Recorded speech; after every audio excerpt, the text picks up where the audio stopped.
Hello, everyone, and welcome to another episode of the We're So Young podcast. Today, we're with Jordan Patriarca. Yeah. Did I say it right? She is a transgender actress. She is an entertainer. Tell me something. Tell me about you. Who are you, Jordan? I think you covered it all. That's it. No, I'm kidding. That's kind of, let's start there. Let's start with the transgender thing. Okay. I don't know how far do you want me to take this? Take it back. Take it back. Take it from... Well, I think my grandma came, I was born in the, I say from the north because I was really born in New York, but I lived for a long time in Pennsylvania. Okay. But I think I've lived here longer, but I still refuse to consider myself a Floridian. And so I was born in New York, moved to Pennsylvania, came here, and I don't really know what else to say about myself. So do you hear that? That's some wine. Yeah, that's the sound of wine. You guys know that when I record in my apartment, there's always alcohol. So we are recording in my apartment. Yeah, we're safe. We're safe. We're not on the road. This is not a road podcast. Thank goodness. There's probably still be wine if it was. We're almost done with the wine. So you grew up here, but you grew up in Pennsylvania. I lived in Pennsylvania for like the fun years. Okay. Like from 7 to 14 when we were like playing outside a lot. Yeah. And then I came here for like the really rough years. Wow. Which was the high school years. Yeah. And then moving to an unfamiliar place. And especially at that age where you're leaving all your friends, are you an only child? No, I had a brother, but he didn't come with us initially. Oh, okay. Yeah, because he was a little older, and he had a girlfriend, so he wanted to stay with her, and that didn't last too long, but eventually he made his way down. Yeah. But even then, that must have been. It was awful to leave my friends, and like we had assigned seats on the school bus and assigned seats in the cafeteria. Okay. I've never was it a private school? No, it was it was Lions Creek Middle School. It was like just opened that year, and it was really, really, like I used to literally, like I was made fun of a lot in Pennsylvania, but I mean I still had there were still people that were a little I consider under me that unfortunately I was like, I'm gonna exercise my right to pick on you. No, not really, but I would visit everybody. I would go to the Pokemon people trading Pokemon cards and visit and then to sit in the cafeteria and I don't like the people, I don't like the weather, I don't know any of these people, and you just have to sit there the whole time like this. Yeah. By the way, I was showing her how I was sitting, and I realized that you can't see that out there. I'm so sorry. It's okay. So that must have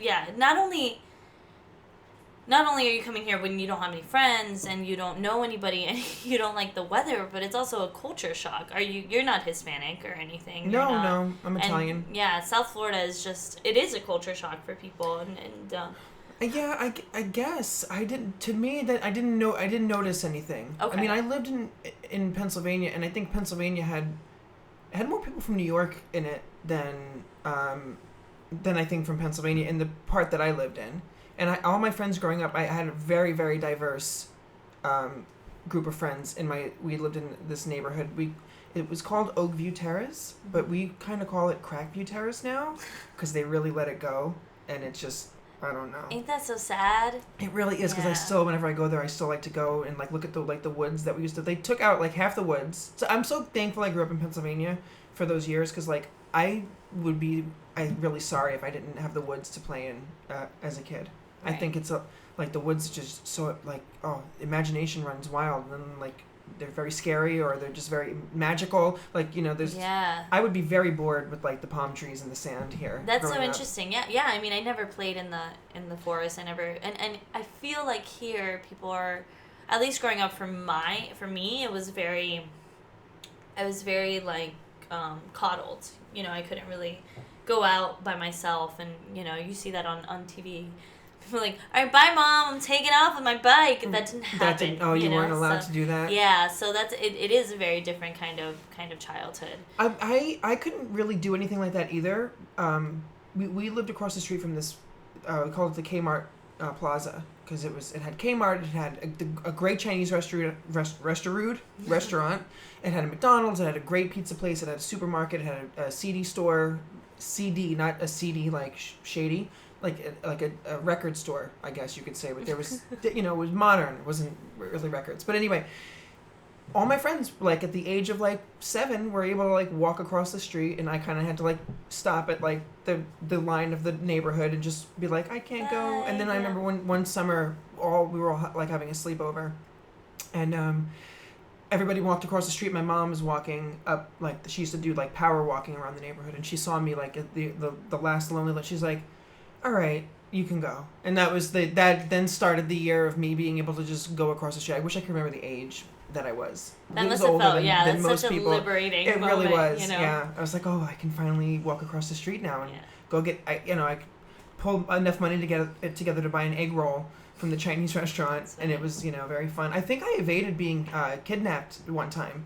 because when I was in the Chinese restaurant, I was buying an egg roll, and there was this lady who was like, oh, I'm a teacher. She just started talking about how she's a teacher, and like one of her like students got bullied, and they put him in like a locker, and like I'm like, oh, what, small talk between this woman and me, a child, and I get my little tiny bag of the one egg roll, and she's like, that looks kind of hot. Do you want me to take you home? Like, do you need a ride home? It looks kind of hot. It's literally like smaller than a coin. It's like a little. I'm like. And I just got the vibes. And then, like, the whole, like, I'm a teacher kind of thing. Maybe she wasn't. Maybe she's just a hungry witch looking for a kid to eat. She sounds like Miss Trenchbull talking about a kid in a locker. She didn't look like her, but she's... Yeah. No, she didn't put the kid in the locker. Still, yeah. By the way, Miss Trenchbull is my favorite character in Matilda. Really? Yeah, when I was young, I wanted to be the Miss Trenchbull. Oh, man. I love when she lifts that car up. I mean, that was intense. I wanted to be the girl with the ponytails that gets spun. Oh, she was so cute. Just because I'm like, I want my hair to do that. I know, and then she really flew that girl. Yeah. And so then she seemed to be fine, so it was okay. Oh, I mean, when you're that young, any way you get to fly, whether it's they shoot you out of a cannon or they throw you across, like, you're just like, wee, you're just like, yeah, it's okay, fine. this I'm works. fine with this. So you talked a little bit about being bullied, but you had friends in Pennsylvania. So I had a lot of friends. I was called the F word an awful lot, but I really, like, for some reason, I really, like, miss not being called the F word. Doesn't really apply now, but I kind of missed, like, those years. Yeah. I had all my friends were, like, pretty popular, Mm-hmm. So I think that kind of maybe saved me a little bit, because I lived in my neighborhood with my best friend growing up. His name was Lamar, and he was like, I used to call him my Superman, because, like, there had been a couple of times where he had to step in, and help a sister out, because somebody was trying to, like, fight me. So I kind of felt very safe having him around all the time. That's great. Yeah. That's amazing. It was worse Especially here. at that age. It was definitely worse here. I think it would have gotten worse in Pennsylvania too if I would have went to high school there. I think being a little funny though kind of saved me a little bit. Yeah. Also, but I don't know. There was some really, because I had a friend in Pennsylvania he was very out, like, since he was like 5, and he's doing fine up there. I think if you kind of wear it instead of, now obviously being gay would be what I was getting made fun of for, but that really wasn't. That's what I was about to say. Yeah. But at the time, I didn't really know there was anything you could be. You know what I mean? I just knew that I was supposed to be a girl. I always felt like a girl. But I'm like, well, I'm just kind of wearing this very skinny gay boy's skin. Yeah. Right, for the moment, Yeah. How did that come about for you, in the sense of just making the decision to Oh, to transition? To transition, well, yeah. Well, the thing... I mean, it's obvious, you know? Like, it's funny. Before we started recording the podcast, I was telling Jordan that I had no idea that she was transgender when I first met her. Yeah. I had absolutely no idea. I was like, oh, yeah, she's cool, because we met at a reading. And I was like, oh, she's cool, whatever. And then I saw you in some... I can't even remember what I saw you. I think I saw you in, like, She Shorts or something, and I read your bio. And I was like, oh! Oh! like, it didn't, you know, like, it didn't even cross my mind. Not that I don't think that I'm someone who's always, like, looking at things like that, but, like, you know, because like, it's very weird, because I get people who don't know, and then I have people who know, like, before I even, like, they see me down a mile away, and they're like, oh, is that a dude? But how? I don't know. Like, I don't know either, and it's happening more now than it did when I first transitioned. It's happening more. Really? I think it's because people know about it more, so they know. Like, I mean, I used to take it to mean that it meant that I was ugly, which obviously beauty is relative, so people can not find me attractive or find me attractive. But I've seen some very beautiful trans women that I still have that sixth sense about it, but it doesn't mean that they're not absolutely gorgeous women. Right. You just know there's something that tells you. But you're gorgeous. Like, that's the thing. Like, it's just like She's I think lying. I'm not. Shut up. You'll be able to see her headshot on our We're So Young podcast Meet Our Guests section, so you can see for yourself that I'm not lying. But yeah, I didn't know. So that, you know, like, and that comes with, I think also just it's, you know, it's your energy, it's your persona, it's who you are. It's interesting because I feel like I don't feel like I'm very feminine, and I feel like my voice is one of the giveaways, because I feel like I've gotten less feminine as I've gotten more comfortable with being a woman, because I think in the beginning it might have felt like I had to maybe, I don't want to say compensate, because it wasn't like I was a football player before I transitioned. It wasn't like I was putting up drywall. But I mean, I was always very feminine, but I feel like as I've gotten more comfortable with being a woman, I've relaxed a little bit, and I don't care if my voice is like a little bit like, you know, yeah, so what are we doing tomorrow? Like, you know what I mean? Like, I don't know if that makes any sense. Voices. I always try to get, every time my voice is sore, I'm like, I'm sexy, you know? I'm desperate for laryngitis constantly. Somebody told me I sounded like Scarlett Johansson when I had like a little frog in my throat. Oh, stop and it. I was like, She's Sarah, my life would goal. you like to get married? I mean, like, it was wonderful. But now I'm a vegan, and vegans never get sick. So I don't think I'll ever get laryngitis again. I haven't been sick in like 3 years. That's and so every nice. now and then, like, I get a little, if I feel like a little tickler coming on, pop some emergency. And you're fine. This wine isn't vegan, by the way, but we won't talk about that. Oh, shoot. But I that's didn't okay. even know that. I didn't want to... No, I wasn't going to... Listen, I can't... It's not like meat being cooked, so we're just going to say I didn't know. Okay, I found out later. Cool. I'm so sorry. No. I didn't even know you were vegan, so... Well, no, I didn't want to be like, can you make sure... Because you know what wine is vegan? Sutter Home Cabernet, which is, like, really gross. Like, that's, like, low-grade I drink crap. whatever. I do, too. But I don't know if you know what I mean? Like, I'll drink, like... Oh, my God. Is there any proof in it, I'll drink it. Okay. But, yeah. Well, now I'll know for next time. So, yeah, but no, I wasn't even going to... I could have told you. But I'm like, that's, like... It just seems very nitpicky for the wine, because the way they refine it. But you asked me what made me want to do the transition. And I would say the answer to that was that I went as far as I could saying I wasn't going to do it. And the reason I didn't want to do it was because I was in love with this guy for like years when I was in high school. And we were looking, someone had cheated on their wife or something, or maybe murdered their wife, and they were in the National Enquirer, and there were pictures of him like with this trans woman, and she was very, very heavily surgery. You know, she had a lot of injections in her lips, and she looked like a fish. And he told me, he's like, in order for you to become a woman, you'd have to get a lot of surgery too, because otherwise you won't look good or something. So I took that. That first love's really that got me, and we weren't even together. It was a very weird situation. It doesn't matter if you're in love with someone. The first love, it just murdered. Because it took years for me to even consider doing it, because I always had that in my head. I'm like, I'm not pretty enough. I could never do this. Then I started to experiment with like wearing more makeup, And then, like, people were, like, mistaking me all the time for a woman.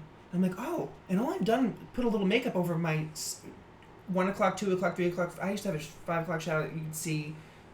It was like I shaved and it was like, oh yeah, really? Not really. The hair was just coming back with a vengeance. I still have nightmares to this day where I'm like sometimes I have stubble in my nightmares, and I wake up and I'm just like slapping my face, going, okay, smooth, everything's good. There's no hair. Okay, so anyway, crisis. So that's kind of when I decided. I was like, I see that without even taking a hormone, without even having breasts, without anything, I guess that it was sort of the outside validation was what led for me to be able to make that decision. Okay, and how old were you when you? I was 24. Oh wow! But I wanted to do something about it when I was 15. I remember I just moved here, and we were seeing this doctor, and I almost told my doctor that I felt like I was in the wrong body, but that was a time like I didn't know how anybody would react. But I'm like, I could tell my doctor maybe, but I didn't know how to say it, so I was just like, I'm not happy with where I am. And she's like, Florida? And I'm just like, never mind. No. Never mind. Oh, and no. I wish I would have done something about it then. I mean, I don't know that I would have had the support of my parents then, because they had not that they don't accept me now, but I just think at 10 years before I did anything about it, I think it would have been a little bit like they wouldn't have they probably would have tried to convince me that, don't do it. Yeah. But well, it's such a tender age that, like, and parents just... But can I just take a moment to say, there's a lot of outrage for parents who allow their toddler, infant, baby kids to express a gender that they identify with that might not be the one that they were born with. There's like an outrage but I think they're misconstruing that these babies aren't undergoing any Right. They're not undergoing surgery. They're not taking any hormones. They're just expressing themselves. It's not like a baby's not like, first of all, you don't catch transgender. It's not in the wind. You're born that way. So if you can start That's ridiculous. If you can start identifying this at a young age, like, I wish that I would have been heard at a younger age, because the earlier you start, I mean, if you can get in before puberty really beats you, testosterone is a hell of a thing to.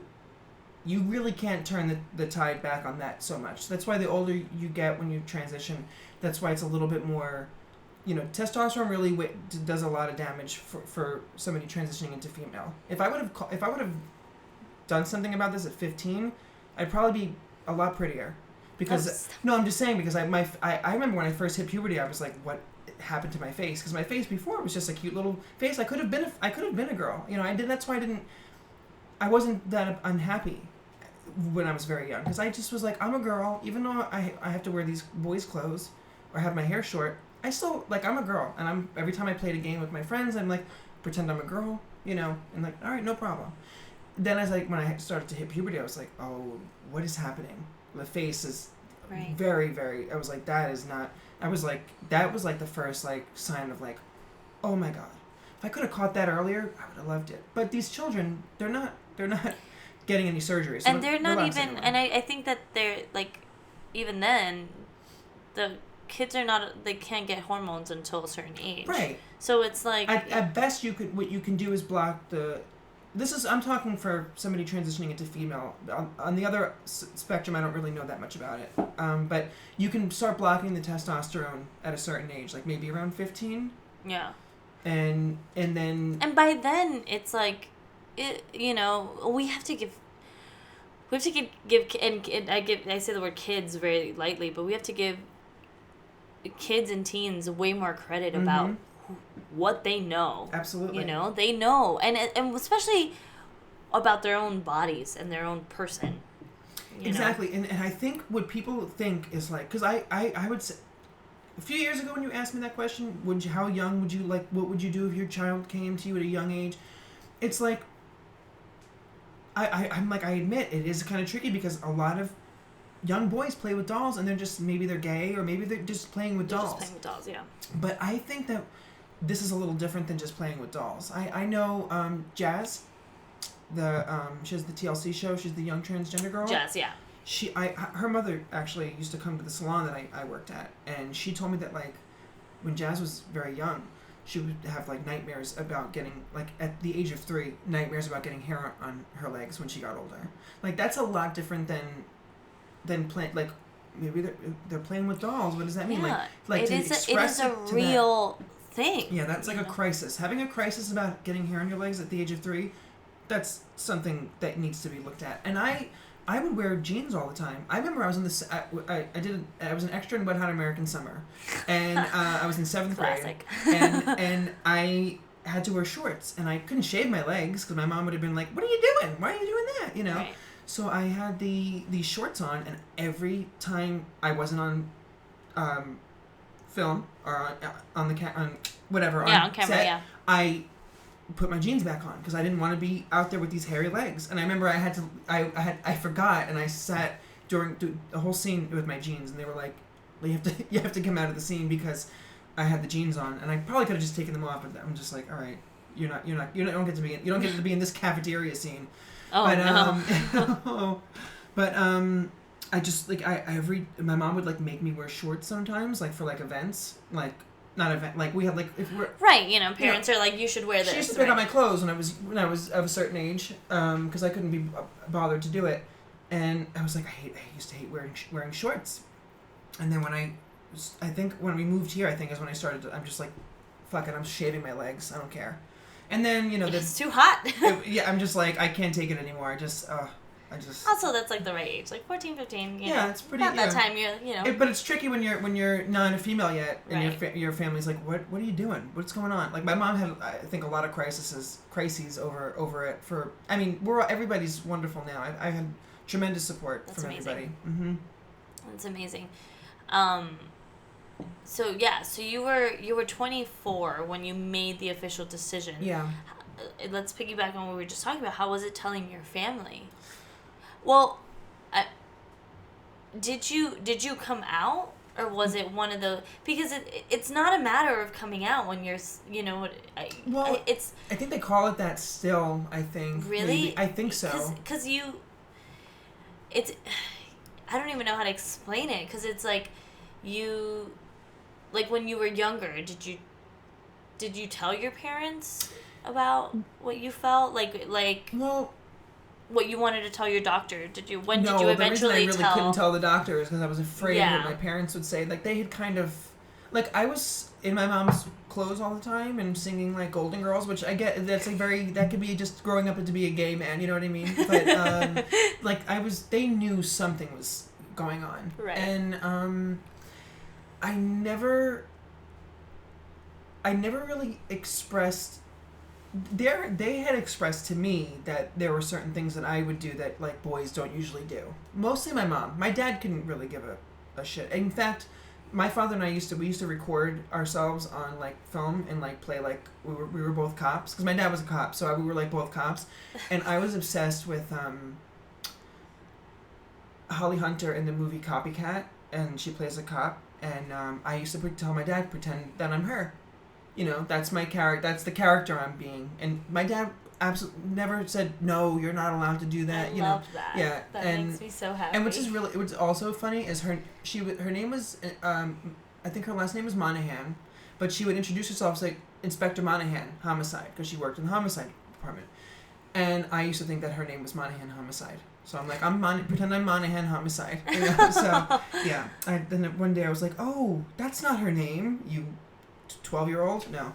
But I would think, hopefully I was a lot younger than 12 when this was going on. Yeah, no. But no, I never, so I paraded for mostly my high school years as a gay man. I didn't really know what else there was. Right. I knew I wanted to be a woman, but I didn't know there was like another separate term. Yeah, and also...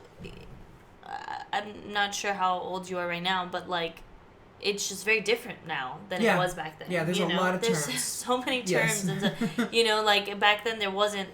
Yeah, I I don't want to use the word option, but like the like the vernacular was very right. limited. It's exactly. Yeah.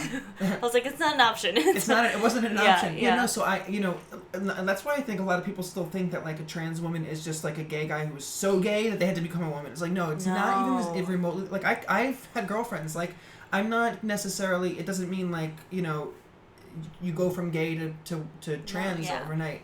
You know, you can be a trans woman and be very butch and be very, you're just a woman at that point. You're not, there's no one formula for a trans woman. Like, right. But that's the whole beauty of being a woman. Like, I wanted to become a woman because I want to go to the supermarket, look like shit, put my hair up, no makeup. That's because going to the supermarket as a boy with the 5 o'clock shadow was not, I'm like, I have to take care of this. Like, I love getting up in my pajamas and going to the store and looking like shit, but looking like shit as a woman.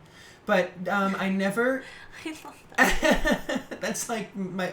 But then like there's some days I'm just like this is too much like shit. We get to throw a little bit of like a pore filler on. But I never. So we kind of like I said I was parading around in my high school years as like a gay man. I didn't know what else to call it. So we kind of figured that out. My whole family knew, all my friends. That's what they referred to me as. Never had the conversation with my father ever. My father is not like a macho man who's very scary. It just didn't. I had it with my mom. I figured she'd tell him.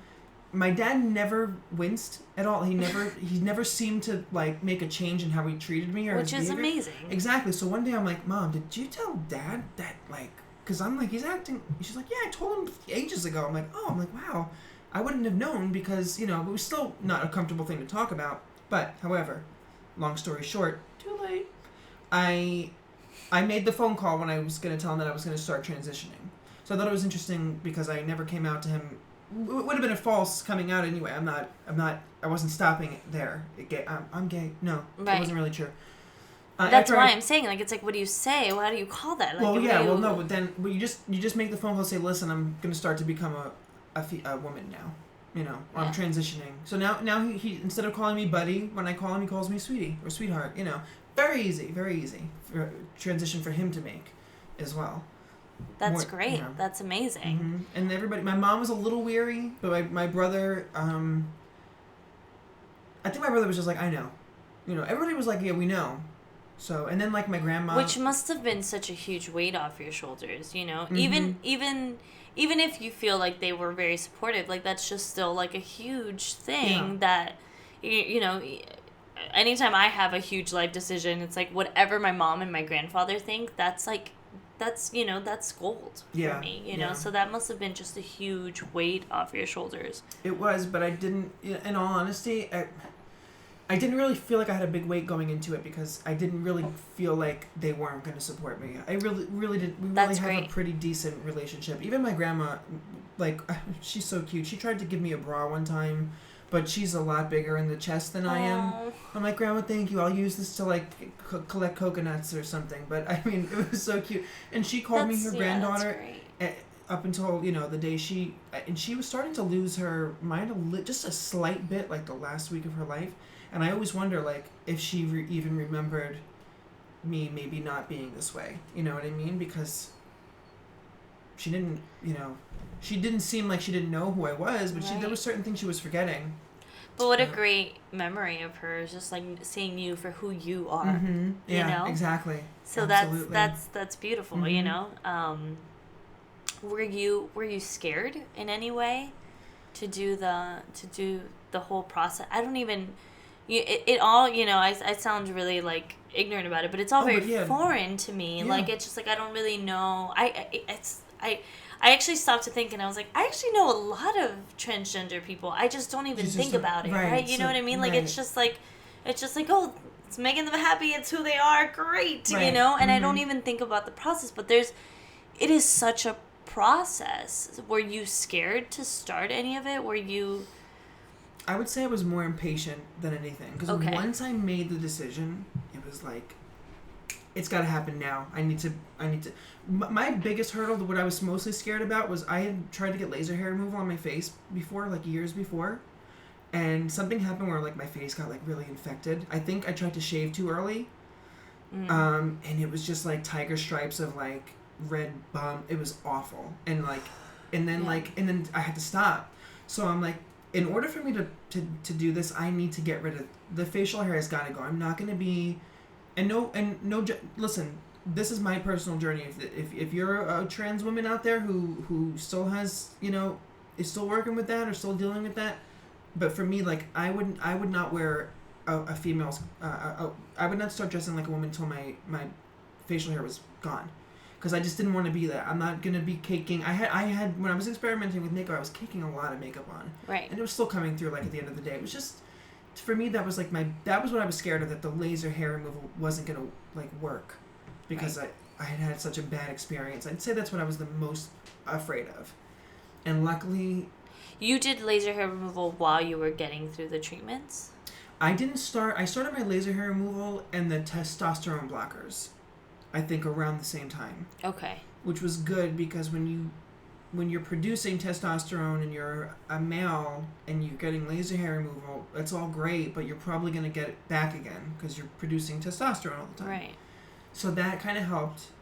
And then I kind of, once the facial hair stuff was sort of starting to dwindle, like it was starting to get to near the end, I started taking estrogen, and that's when I sort of I started very simple. I was wearing Target ballerina flats and very gender neutral clothing for the beginning, because when you get laser hair removal, you have to let it grow out for 10 days, because it's falling out, and it's not all falling out, just certain patches of it are. So I had to almost have a beard for 10 days, intervally, every couple of months. That's traumatic a little bit. It was the worst, and people didn't get it. They're like, "Oh, just come out." I'm like, "I don't want to go out." They're like, "Oh, it's." I'm like, "Listen, it's like telling a fat woman, wear this bikini. It's fine. We don't have anything else, but you have to show all the stuff that you're really uncomfortable with about yourself." Yeah. You have to wear it. You have to just be. I'm like, no. So I was like, I had a scarf. I would wear this. I look like a crazy person. I had a scarf around my face. I look like I was gonna rob a bank in the West, and I just, so it was such. That's why I think to this day I have nightmares that I still have stubble, because I don't. It's gone. It's all. I mean, I get the occasional, but every woman that I know so do I. does, and I'm I earned it, and I haven't done really much to my. I have a kind of. I'm Italian, so I have a kind of a very light, probably smattering of an Italian woman's mustache, and I just leave it, because it's believe me, what it was before, it's insane. One day I'll show you a picture of what I looked like before, and I won't even believe you. I hope so. Yeah. But no, that facial hair. Yeah. Oh, that was a killer. No, but that still happens to me. Literally, I'm going on a trip tomorrow, and I was like, I should narrow my mustache.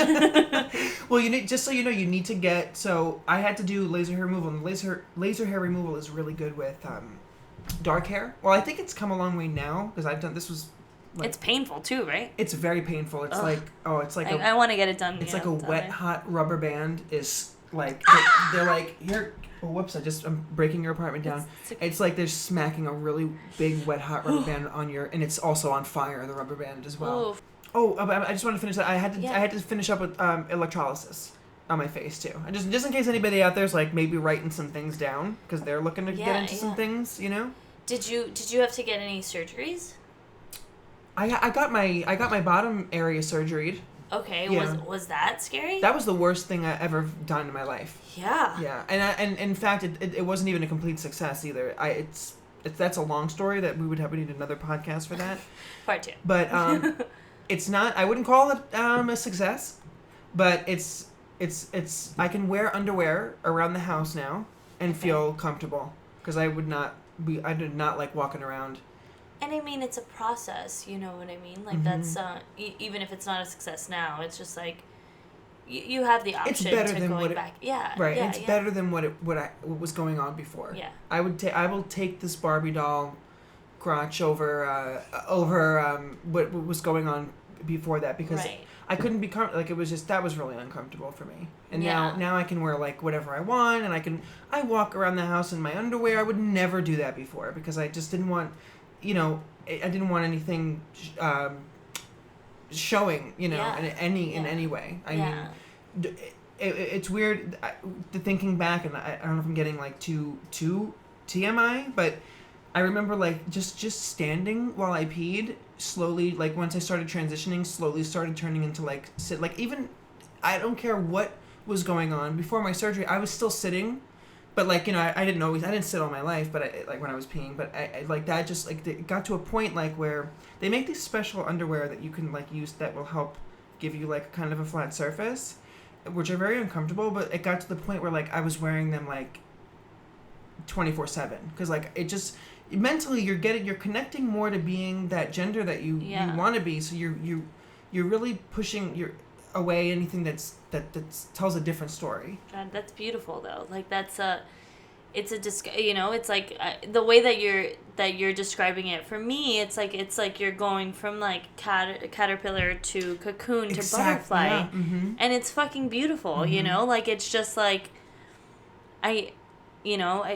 it's amazing because it's just like I don't know what it's like for you or for anybody transgender, but it's just like the idea of being able to be yourself. Mm-hmm. You know, we take that shit for granted. Yeah. I think as humans in general, we take that shit for granted. Like I think it's you know, I for me this year has been a big growing year of me learning how to be present in the moment. Mm. And I think that you're gonna have to give me some pointers on that. Girl, it's hard. But yeah, it's just like it's one of those things that it's like I myself have had a lot of body image issues, not in the same way, but just growing up, you know, in the industry, and I talk about it all the time on the podcast. I grew up with several eating disorders. I have an eating disorder. You know what I mean? That shit never goes away. Right. You know, you just kind of learn how to control it a little better every once in a while. Right. You know, and so it's like finally getting a sort of not a final destination, but knowing that there is a place where you will feel comfortable. Yeah. Mm-hmm. To some degree. Yeah. Is such a beautiful thing to me. Yeah. You know, so I think that's, you know, that's amazing. But I think in there will always be that level, like I'll always be thankful for those moments, but it is still a constant struggle because there is a certain part of me that always feels sometimes like I'm not really going to be exactly what I want, because in order for that to happen, I would not be trans at all. Not that I would be a boy, that I would just be born a woman. You would have just born a woman, yeah. That would be ideal. But I'm really kind of proud to, like, since I'm here, this is what I've got, I'm, like, I have moments where I'm not, but I am more or less... Because you're human. Right, exactly. I am more or less very proud, though, and I wouldn't want to... if I had to choose to just be a regular, like, a guy who wasn't trans, or being a trans woman, I would always pick the trans woman, for sure. Yeah. It's been a struggle, and it will continue to do, and, you talk about the industry, too. I mean, I was about to say, yeah, that's what I was about to piggyback on that. How do you identify yourself as an actor? Because, like I said, I had no idea that you were trans. Yeah. So, for me... It's all me. It's all me. No, the wine's kicking, guys. So for me, I had no idea that you were trans. Mm-hmm. So if you were to come up into an audition, you'd be like, I'm here. How do you identify yourself when you go into auditions? Do you identify yourself as a woman or a trans woman? Or I don't even know how to say. That just sounded so offensive. I'm so fucking sorry. No, and that's the thing. Like that's the thing. I especially if you are curious and you do want to ask questions, just ask what you want, because I always work with people, because I'm like, just say what you want to say, and because I'm not gonna I don't really get offended very easily unless you say like I'm fat or ugly or something. But no, I'm kidding.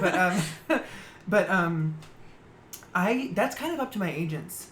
Because my agents know. Well, when I started doing this, I got an agent for the first time when I was like in my early 20s. It was around when I transitioned, and I didn't tell them, and they didn't seem to know. I never went on any audition that was specifically, like, I always went on auditions fine. There were some things like that I wasn't gonna, like, I'm not gonna book oh, they need you to wear a bikini. It's for a beer commercial. I'm like, I'm not bikini. Not even because I didn't get the surgery yet. I'm just like, I'm not a bikini girl. I'm a morgue girl. Auditions. You put me out on a slab, not on a towel, on the beach. Like, it's not gonna happen. So, I stopped working with them for a while because there was a lot of auditions. It was taking a lot of time away from my making money at my normal job. Right. Or at the job that I have to have that I don't want. And I'm just like, so I stopped working with them. Then I came back within the last couple of years, and I'm like, listen, I'm trans. Don't send me on bikini Corona girl. Let's look for some trans things. So all my agent, I don't have more than one, if you're listening, it's you. I have you. No, they're not listening. No, they might be. No, it is a right to work state. So. I know, but they get very upset apparently. But I have a couple. I think I have now. Either way, they know. I told them I'm very open with them. I'm trans. So what they do is they send me out on stuff that's looking for trans people, and they also, if they submit me we need a blonde girl for this, I go on those too. So it's up to the agents really, because like if I get requested, doesn't matter. Then if I need to be very trans that day though, I will do it. Oh God. Does it bother you? No, not at all. No, I would love. I don't like doing. I want to do something interesting. Right. I had an audition a few months ago. It was for a pilot for a show, and I think it was my age that didn't get me, because the part was like, it was like almost 10 years younger than I was. But my agent called me like, they want to kind of create this character around you. If you go to the audition, blah blah blah blah blah. I'm like, this is great, but I'm like reading the lines, and I'm like, it's just like a boy playing video games. I don't know how much I can. I don't know how much I can say, but it's over now. Yeah, I'm not in it, unfortunately. But so you're fine. But I'm like, basically, this was supposed to be like I think they decided at the last minute to make this character trans, but they were gonna like have. They said if it gets picked up, you'll see the transition over the season, because after the audition we discussed ways to I was like, they couldn't find the word. I was like, to detransition me, and they're like, bingo. I'm like, yeah, we can definitely do. I'm down with anything you want to do. I would love to play who better to play that part than me, to show that caterpillar and bring that character to a butterfly. Now, I think my age, I mean, it was a little silly, like the idea of like me like being home playing video games, and plus I don't look like I haven't transitioned yet. So but you just they said great acting. They said great acting. That was great acting, and I was like, all right, I'll take that. I know I did good. Yeah. But I would be very interested to play something like that, because it's interesting. I want to do interesting work. You want to do something, because one of my favorite shows at the moment, because it's so good, and for me that I identify with it for a whole different reason, was have you seen Euphoria? I knew you were gonna say that. Oh, because you know the character that I'm talking about. Yes. You remind me, and it's just your aesthetic. It's just like you're blonde and you're skinny and somebody said that to me the other day at work, and it's interesting. I have like a different. She was like, "You look like someone from Euphoria." I'm like, the tranny, and I know that's like an offensive word, so you might have to cut that. But I'm like, I wasn't offended. I just But I didn't know she was transitioning. I didn't know either. But you know then what I mean? At the end of the episode, the first episode, they say it. Then at the end of the first episode, like she's laying in bed and she has like a bulge in her underwear, and I was like, "Cause I." Right, they like say it, but they leave it as like an end thing. That does to me when I see that stuff like that though, and I'm like, oh, I want to play that. That's part. What I'm saying. I felt that same way about that the Hispanic girl in the show, and I was like, God damn it, that's me. That's me. And I just got contacted recently from a woman. I think she's well known. Stefan knew who she was. I hope she might be listening. It's okay. She contacted me because she I guess she got cast as a trans character. And she wanted my help. I think somebody who does improv classes. I don't want to say his name right now because I don't know. Right. But he just said she could reach out to me, which okay, sure. But I'm like, it's so funny. I'm giving advice to a woman on how to play. Why am I not up for that part? You know exactly. what I mean? But she was a woman of color too, so that might have been obviously that would cancel me out. But I'm just like, there's a lot of very capable. I also don't I'm also not upset when a non-trans person plays a trans person. You need to get it right though. Exactly. You're not you're not exactly. If you're not gonna play it right, I can't even say Felicity Huffman's name now probably because she's a criminal, but she did a great job in Trans America. I love that movie. I don't know if you've ever seen it. She I plays have, a trans I woman. have. I think she did a really pretty decent job. I mean, give credit where credit's due. Yeah, I you know? mean, this was before she was bribing people at school. Yeah, whatever. They all do it. Everyone does it. It's they just got caught. Yeah, but she did a great job, and like I'm not mad at that. Like but I also, look at me. I somebody reached out to me on Instagram to audition for the role of the trans girl and the Supergirl. Okay. And she seemed legit. I googled her name. She gave me the website to submit to, and it's hard though because then I see the girl who was cast in that part, and she's like 75 years younger than I am. So it's like, of course, it would be kind of weird for me to kind of play that Jordan is part. saying all this, and I really don't know how old she is. So just do you want to guess heads up on Mike? Well, I thought you were my age. I thought you were like 27. Oh. I'm 26. So Oh. how old am I? I'm 26. I was like 26. I love that because I 27. never know how old I am either. I'm always going up a year, so that I don't feel as bad when I realize I'm not that old. I'm trying to stay in this 25, 26 age. I don't mind. Listen, all my role models are all women over like 50 and 40. Right. I'm like, so why am I so scared to get old? Like, and hopefully I'll have a little money. I'm still going to get like lip injections and stuff. But I'm ready for some Botox. Let me just tell you. I know. I just found out a friend of mine has been getting it. It's like he's a straight guy. He's getting. I'm like, wow. I'm like, maybe, is it time? Maybe I need to start getting it as well. But I've been dying to start. Just saying. I am at 33. Shut up. I think I'm 33 or 30. Going to be 34 in March. Holy or 30. moly. Or am I 32? It's Okay, something. well, I'm between 32 and 34. Stop it. You look great. I really thought. I mean, and I smoke a lot of cigarettes and I drink a lot, so I'm really happy to hear that I look good. Yeah. Do you think I'm gonna get to a point where they're gonna be like, sorry, gene card's not working. No, I think too many cigarettes. Now you look your age. Now you look 10 years older. I don't think so. Because my mom looks really good. Your skin is so great. And I'm lucky for that because I don't do anything for it. My skin is not great. That's my. I currently am going through an eczema breakout. It's awful. Wait, I mean, but everything else around it's great. No thanks. my mom, she looks great too, but she also like stopped everything that she was doing. Yeah. That was bad. A lot younger than I am. Like so, when she stopped smoking and everything, she was a lot younger than I am. So I'm like, I can't use her as like a model anymore for how good I'm gonna look. I mean, you look great right now. I thought you were when you said I started transitioning at 24. That's when I started. Wait, like yesterday. Yeah, it was like a couple years ago. That's when I started to be like, oh no, okay, all right, I had it all wrong, which I love. Yeah, that's such a good compliment. Yeah. So far you've told me that you think that you didn't even know I was trans, and you think I'm like 26 or something. So I love you so much. Thank you. I only want to be around you from now on because, but like my kind of this professional theater, it was like last on my list to do because I was mainly focusing on TV and film, and it's kind of hard to do both. Yeah. It's hard to get into anything, especially when you're sort of in this kind of. I'm in a niche. I can't play anybody. I'm a trans woman. I can't play everybody, so it's not that easy. So, but theater, I'm like, it's very available in terms of once you get it, you're acting every night. It's great.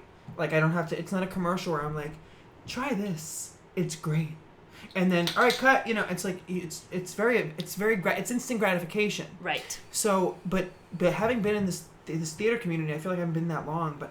Knowing that everybody, I know a lot of people who know a lot of people who know, like we all know each other. Like it's kind of really like everybody knows Troy, everybody knows Casey, and those are like my two. Like we started our own little black box theater thing, 150 years ago, where we wrote our own pieces. We put it on at the Hollywood School of Acting, and we went to the Keys with Michael Joya. I love, and he's my pops. I know, and I love, when we saw Harlow together, that after we did the reading. We went to see Harlow the same night. Is that the name of the movie? The name of the play? Yeah. That he was in. Yeah. Yeah. That was a great. Oh my God! Yeah, you were sitting right next to me. Yeah. Yes, right. Yes. Very small world. It was very small because we just did a reading that day, and then we're both like, oh, we're gonna go to the show. Oh, you're here too. Great. Yeah. It was a shame we didn't. We didn't really know each other. It would have been like, oh, how perfect. I was going through like a hard time that day. And you were sober. as far as I knew. I was so sober. Ugh. I know. I was asking for vodka problem. at the concession, and they didn't have any. Yeah, I know. And I don't even like vodka, but I knew they weren't going to have any whiskey back there. Yeah.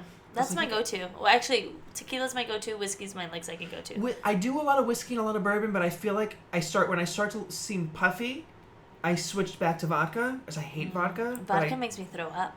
It should make me throw up because it's so gross. But I feel like it doesn't make me gain as much weight because sometimes I really.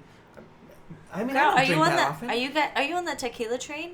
I'm starting to get on there. I do tequila club soda and lime. It's a probiotic. Is it really? It is.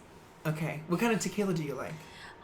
If I'm trying to go cheap, Espolón is my go-to. Stefan told me you like tequila, and if I ran out of every single hour of the day today, I was gonna stop and get 1800 tequila coconut because I just had it recently. Stefan showed it to me. It is amazing. Yeah. It's so clean taste, because it's not like coconut. It's just very faintly in the background. It just goes down it's nicely. so good. Yeah. But I didn't buy a full bottle because it's only 35% alcohol, and usually flavored things are kind of lower, and I don't have time for 35%. Me neither. I'm all about the 40 to 45%. I lived on a ship. I can drink. I drink like a sailor, for real. All right, so we're approaching almost the end of the podcast. So I have a few questions for you. Okay. If you could tell the girl that had just moved from Pennsylvania to South Florida and was sitting in that assigned seat at the cafeteria or something, what would you say? I would say, child, one day you will be old enough to afford alcohol, but you will be old enough to buy alcohol. So just hang in there. And that's what I would say. Yeah. No, but in all honesty, I would say, I know that this sucks, but this is just 1 year, and then you're gonna be in high school, and you're gonna meet some great people, and then you're gonna lose touch with a lot of people, but for the most part, you're gonna have a pretty awesome time. And I would say, but you might want to tell your doctor what you want to really tell your doctor. Tell your doctor you're transgender. And then my 10-year would be they'd be like, what's a transgender? That's how I spoke when I was 14. I was like, what's a transgender? So like Mickey Mouse. Yeah, no, I would say, listen, kid, just tell your doctor. And if just a few short years, you'll be buying alcohol. It'll be great. You've done your 10-year reunion? Did you go to that? I didn't. No. Oh wow. I didn't. They had a Facebook page for everybody, and I didn't know any of them. The people that I talked to from high school, I do talk to a couple of them. I know them all. I don't need to go to a reunion. We kind of wanted to go, but I'm like, who are all these people? Right. Who are all these people? That was Jerry Seinfeld when I said it too. It was very interesting. That's funny. But I didn't hate my high school years. I was made fun of. But I still I did like it. Listen, I was in the drama club. Okay. So I don't know if you know anything about that, but it was very my drama teacher was very smart. He used to get the jocks from wrestling, baseball, to be in his plays. Oh yeah, my drama teacher so, too. You didn't have Mr. Was Mr. Tempest your drama teacher? Mr. Tempest was not, but Mr. Baldwin was, and I know that name. John Baldwin. I know. What school was this? Matter Academy. Wait, was that here? Yeah. I grew up here. Were you in the Cappy's Critics, or did you do Thespians? Obviously, I did Thespians. Yeah. We never went to Cappy's though. Okay, I was a Cappy's critic, but I was not that good at it. I thought I would be a better critic. I would be a better critic if I was complaining. When I like something, it's hard for me to really put it into great right. interesting words. And but I can rip something to shreds probably. Oh, me any too. Day of the week. Me too. Very pessimistic Polly is my nickname. I think it's a good way to be. It's a good way. Yeah, if you're always waiting for disappointment, you'll never be disappointed. Exactly. You know what I mean? Exactly. You'll be like, I was right. No, I'm kidding. That's the wine. No, it's not the wine. I mean, we're right about to be done with the bottle. I'm about to serve it to you. Sorry, you vegan. You're about to finish the bottle. That's okay. No, it's okay. The wine is vegan today. Oh, you don't want even a little sip of this? No. Okay. We're going to go to... The fun part about it being in my house is my favorite bar. Stefan knows it very well. The guy I'm seeing knows it very well. It's called the Octopus Bar. It's right here. It's walking distance, and it's the best. Oh my god, I think I've been there. People dress up like pirates. There's poles and stuff in there, right? No. There is a skeleton driving a fake boat. It is a dive bar. It is the cheapest bar I on the only strip. go to dive bars. Me too. You will not catch me at a nightclub unless somebody was like, "Ladies, drink free. You're coming." Okay. I It's go good to to know. Poorhouse or any place that's just anywhere you can still smoke in is great for I'm me. with But even those are getting slim. But no, I feel like my friend played a show at Octopus Bar one day. Oh, it's very small. I doubt it. It was very narrow. It was so narrow. It was crazy. Maybe. Well, we'll see. Yeah. Right now when we go, you'll tell me. Are we going? Yeah, why not? Oh, okay. Yes. I do have to work really early, but it's really early right now. I can definitely go for... It's only like 9 o'clock. Can we really go? Yeah. Oh, awesome. We're walking over there. I'm It's fine. so excited. I'm going to guzzle this wine in celebration. Wait, you still have 2 more questions. Oh, yes, I mean, okay. guzzle the wine. Oh, I'm yeah. No. We're not leaving right now. Yeah. And I'm not editing any of this out. Yeah, you should see what I put out to the recycling today. I hoard my liquor bottle. I hoard my liquor bottles because my mom thinks I have a little So I hide the bottles because I'm afraid to throw them out. But it gets to the point where I have like 3 plastic bags full of and some under the arm, and I'm like. These aren't from this week, don't worry, but Right. It was just insane. It was literally just insane. I'm with But you. anyway. When I lived on a ship, I was very embarrassed every time I had to let go of bottles because the room service person had to come in, and I'd be like, oh my god, they're gonna report me. They're gonna say I have a problem. But I did. Yeah. So why not? But I was still functioning. Okay, so what is something new that you've tried recently? Oh, okay. And it could literally be anything. It could be 95 has been ridiculous in the last few days, and I tried a different route to work. It literally could be that simple. Okay. All right. So I'm vegan. Mm-hmm. I should have said that right away because I think you're obligated as a vegan to say it right away because that's apparently what people say. But I make this. It's called seitan. Seitan, not Satan. Seitan. Uh-huh. It's a wheat meat. You use vital Yes. wheat gluten and they have great fake chicken flavors that you can add to it. So it's basically you're making chicken, and I've been making it constantly. But I was like, it's Thanksgiving coming up, which I also kind of want to rename. If I had a time, here's what I want to rename Thanksgiving. Before we get into this, if I had a time machine, I would give the Native Americans Bazookas Day. Anyway, I digress from that. That's what I would call it. But so I'm like, there's $16 vegan roasts out there that they're so processed and they're delicious, but they're just not that healthy. So I'm like, let me try using my seitan knowledge, make a Thanksgiving style, a turkey style. Basically putting extra rosemary to give it that kind of holiday gravy flavor. Right. Okay. And I just tried a new way to make seitan, which was in a slow cooker instead of steaming it, and it came out so soft and so flavorful and so delicious, and it's in the broth now. So the broth can also be kind of like a gravy for the stuffing. It blew my socks off, and I don't even wear socks a lot. Well, I am right now, but that sounds so good. So what I've done recently is make seitan in a different way than I was before, and it's changed my seitan eating life. Nice. Yeah. Hell yeah. Yeah, thank God, because I'm I haven't tried anything that crazy new lately, so I was afraid of that question. Well, you did it. You did it. I did it. What's something new you want to try? What's something new that I want to try? I want to try feeling less guilty about stuff. That's a good one. That's what I'm anxious to get into. Do you think? And I ain't no therapist because I fucking don't know shit. No, I get you. But do you think it's feeling less guilty or forgiving yourself for your actions? I think sometimes it's probably both. I don't know. I think it's a little bit of both, but because sometimes I just feel guilty for no reason. Okay. And I think it's because of things I've done that aren't happening now. You can take inventory now. You can take stock of what's going on right now. I'm in a beautiful apartment, having a couple of glasses of wine, having a great conversation. Nothing bad. There's nothing bad going on, so I shouldn't feel this. I want to sort of. I think the easy answer is to just forgive yourself for your actions. I think. I think and it's hard to do. It is, and I think if you feel guilt for no reason sometimes, because I think it means you're a good person. Because if you're feeling like you're not, that means you care. Right. About your actions and about certain things.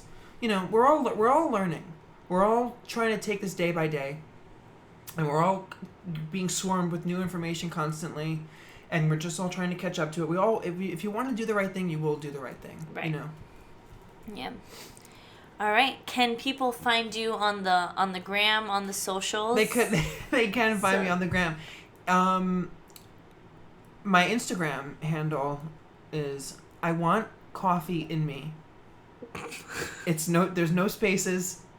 It's all spelled exactly like it. There's no tricks. There's no smoke. It's all I want coffee in me. Please follow me. Yeah, and all of this will be available on the We're So Young podcast and our guest page. But just say it out loud.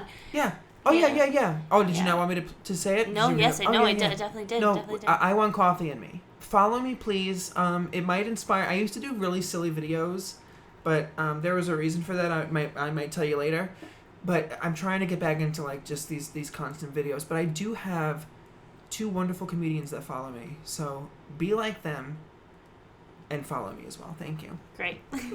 Thank you so much, Jordan, for doing this. You're this welcome. is so Thank great. You for having me. And go ahead and follow her on Instagram. Check her out on our Meet Our Guest page. And we hope to see you again on the next episode. Thank you guys so much. Thank you, Jordan. Anytime. Thanks again for listening to the We're So Young podcast. Like what you've been hearing? Help spread the word. If you haven't already, subscribe to the podcast on iTunes, Google Play, Stitcher, or wherever you get your podcasts. Rate, review, and tell your friends about We're So Young. And don't forget to follow us on our socials, at We're So Young Podcast on Instagram, at We're So Young Pod on Twitter, and We're So Young Podcast on Facebook. Let's all get inspired to try new things together. That's it for now. Tune in on the 1st and the 15th of each month for new episodes. Until then, step out of your comfort zones and try new things, because we're so young.